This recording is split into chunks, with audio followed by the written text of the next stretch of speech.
So hey guys, welcome back to another episode of Wood Heat Wednesday. This week I thought I'd chat a little bit about chainsaws, some things to think about when selecting a saw, and hopefully can get you off in the right direction on picking the right saw for you.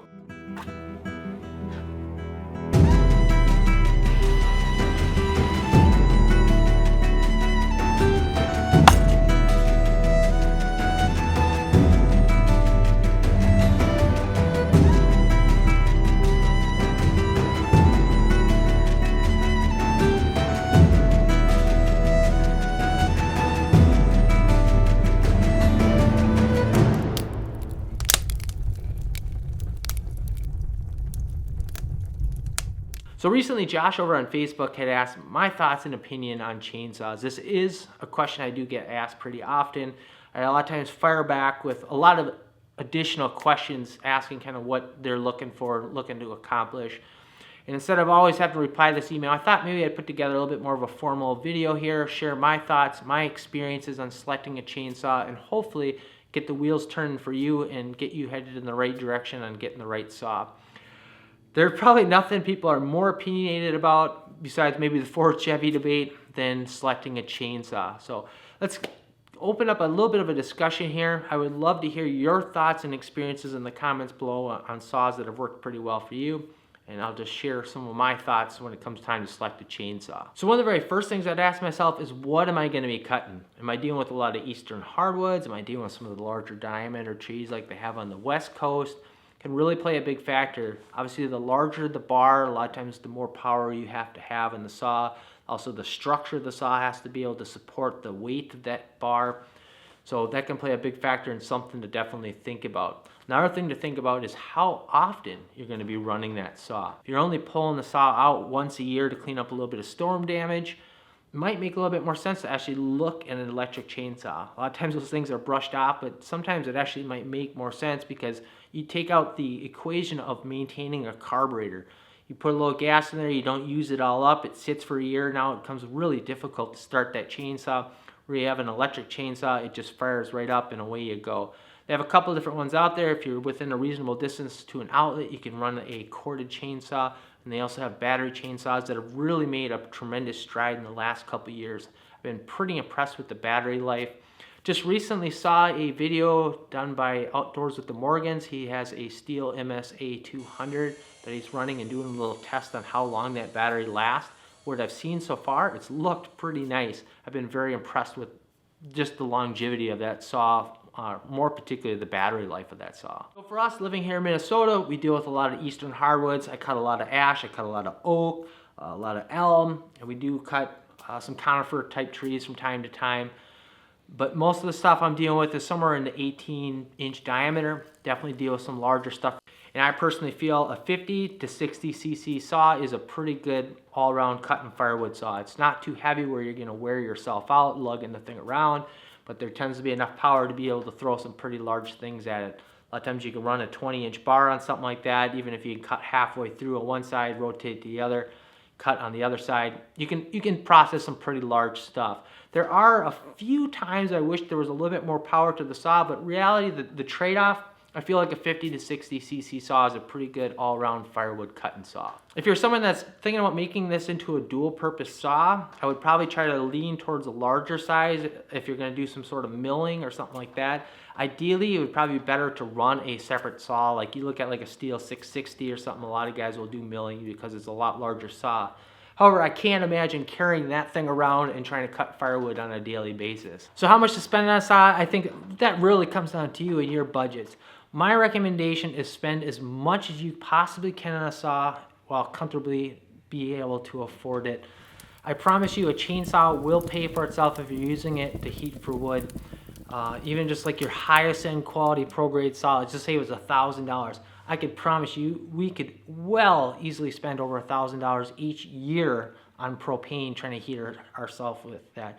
Where spending that money on a chainsaw could easily pay for itself. I mean, just in one winter, let alone all the years that it's going to carry on and continue to work for us.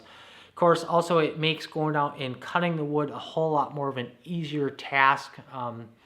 I remember as a kid running some real cheap like pull-in Wild Thing saws and stuff that had carburetor issues, and I remember being just worn out just trying to get the saw started before we even got down to work and cutting wood, the wood itself. So having a nice, well-operating saw can make all the difference in the world on your outlook of things when going out and collecting wood. When I look at the market, I kind of see three different levels. You kind of have your residential, more pruning, homeowner, big box store type saws coming in around $100, $200. Not really ideal for cutting large quantities of firewood. Then you kind of get into the farm and ranch saws, a little bit more money, a little bit of a larger saw, a little bit more higher quality built saw. If you're serious about heating with wood, this is definitely the department I would start with. You can get a lot of great saws out there, some of them even at big box stores. Like you look at the Husqvarna 455 Rancher saw, one of their best-selling saws, really a good quality saw. Stihl also makes one. There's a lot of different brands out there, like the MS290 Farm Boss or the 270. There's a lot of variety of saws, and that's just, I mean, two companies there. And then you start getting into the pro grade saws. Of course, prices jump up even more. When you move to a pro grade saw, there's definitely a lot of benefits to a pro grade saw. You start getting a lot more horsepower per weight ratio. You start getting a little bit higher quality parts. For example, there's an oiler gear that a lot of times will be plastic on some of the lower end saws. And of course, those will just wear out as time goes on a little bit quicker than some of the higher quality parts that might be in a pro saw. You also get into more of a magnesium case, so that's meant to be able to take a lot more wear, tear, and abuse.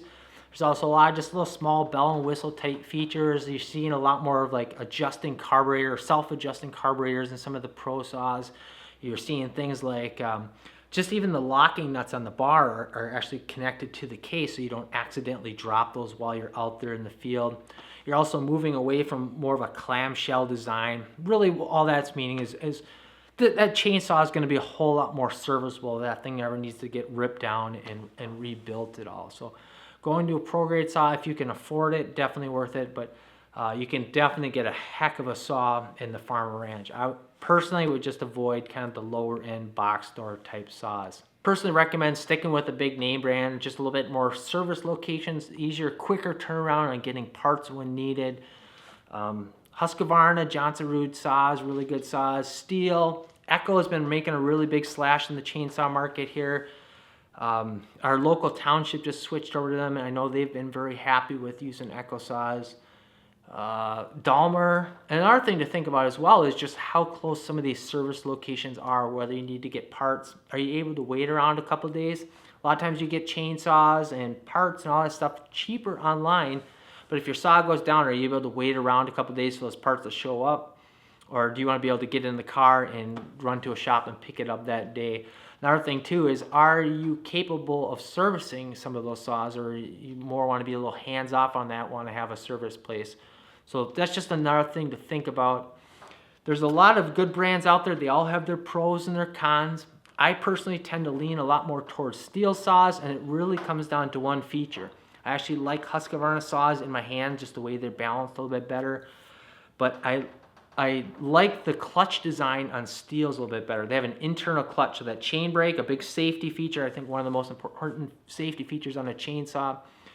It's built internal, and I've just had a lot more problems with Husqvarna and Johnson Root type saws with their clutch being external, which their thoughts or ideas on that is it's supposed to distribute the heat a little bit better, but I've never had a problem with that on a Stihl saw as well. So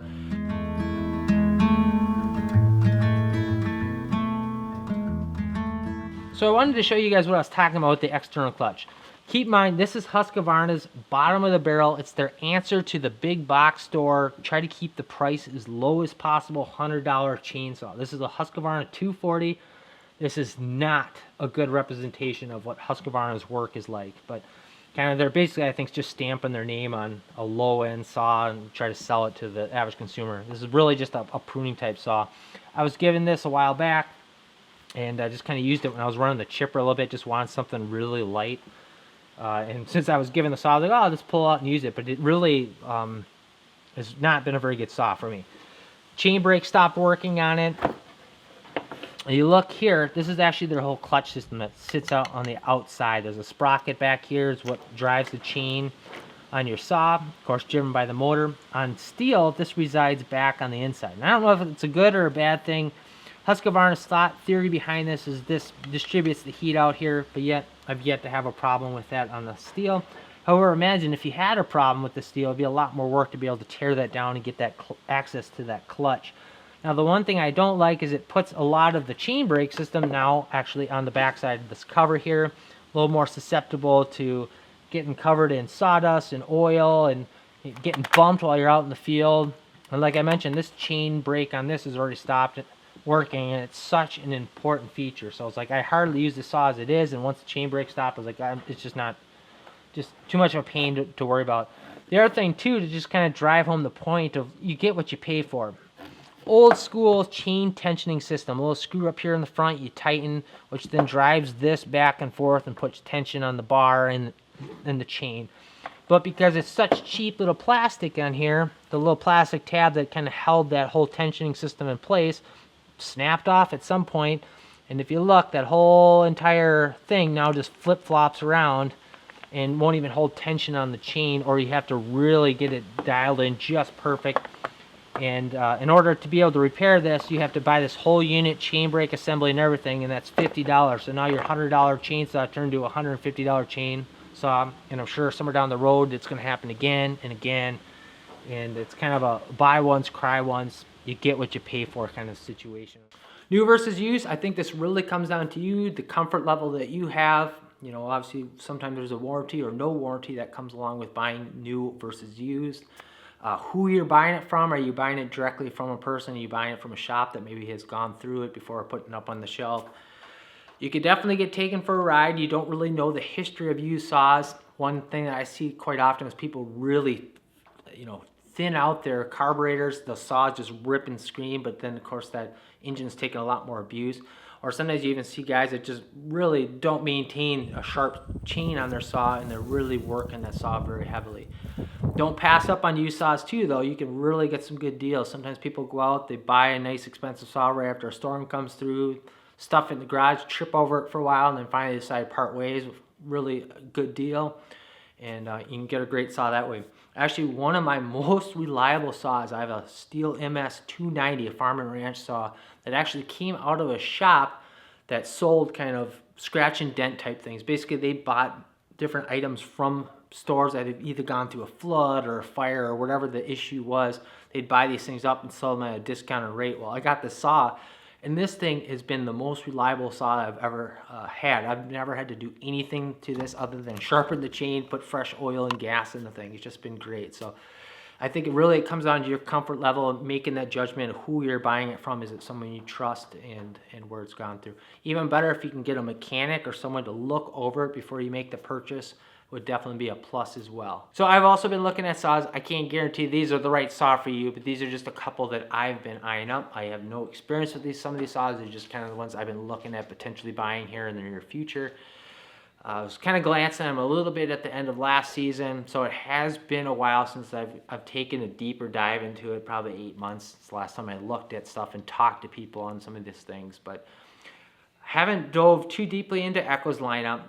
I was getting pretty excited about a couple saws in Dahmer's lineup until I saw their locations and just the distance I'd have to travel to one, physically go down there and actually hold the saw, see how it feels, let alone if I ever needed to get parts down the road.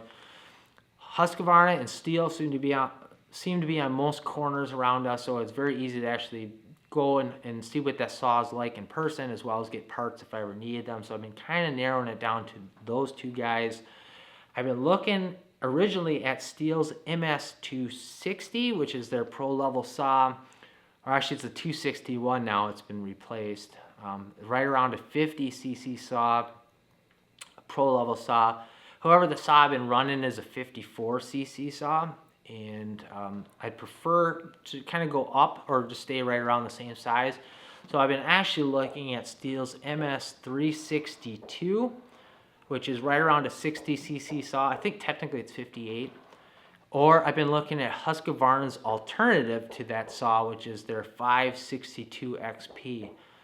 The one thing that has held me up at this point is they're both using the newer electronic carburetors, and I just don't have a lot of experience with those. And I've heard there's a few bugs. Those carburetors kind of auto-tune themselves depending on the temperature and the altitude that you're cutting at, but I've heard there's been a couple little hiccups and bugs with some of those. Going down and talking to some of the guys that work in the maintenance department of some of those shops, the impression I've got, and at least talking to some of those guys, is it sounded like Husqvarna's had theirs ironed out a little bit more. I've heard Stihl's was a little bit more finicky on the feel. But keep in mind, I was talking to these guys about 8 months ago, and a lot can change in the industry in 8 months. So I think this winter I get drooling over saws again a little bit more. I'll probably have to go back and have that conversation and just see where things have come and what kind of saws have now been introduced to the market, if there's been very much. So I'd love to hear your feedback on any of those saws. If you have one of those, what your thoughts on it. If you worked very much with some of those newer electronic carburetors. I've been just a little scared to do that because I can just pull out a tool and just quickly adjust a normal carburetor, where some of those electronic carburetors, there's kind of a little computer system to go with that and just more things to break. Of course, these are just based off of some of my experiences. I wanted to share some things that I thought are some things to think about when selecting a saw. I think one of the best pieces of advice I can offer up is go and talk to as many people as you can about some of this stuff. If you have worries about reliability or maintenance issues, go into some of these shops and ask them, what are some of the common things that you see this particular saw coming in for? Is it just people poorly maintaining their saws? Maybe a storm comes through, they race out, buy a chainsaw, and then the thing sits for another 2 years, and they then go to fire it up and the carburetor's gummed up? Or is there something that they're seeing the saw come in for more often than not? And what are those issues? And get a variety of opinions too. Well, talk to some of the arborists in your area, the guys that are cutting day to day. How are these saws performing in the field? What type of saws are they using? And the more information you can arm yourself with, the better decision you can make. So I just wanted to bring up some of these things, some things to think about. So if you're in the market of buying a chainsaw, kind of gather some of this stuff together, or at least put some thought into it before you walk into the shop, and hopefully you can walk out with a good fitting chainsaw for you. Hope you guys enjoyed the video, and we'll see you in the next one. Thanks for watching.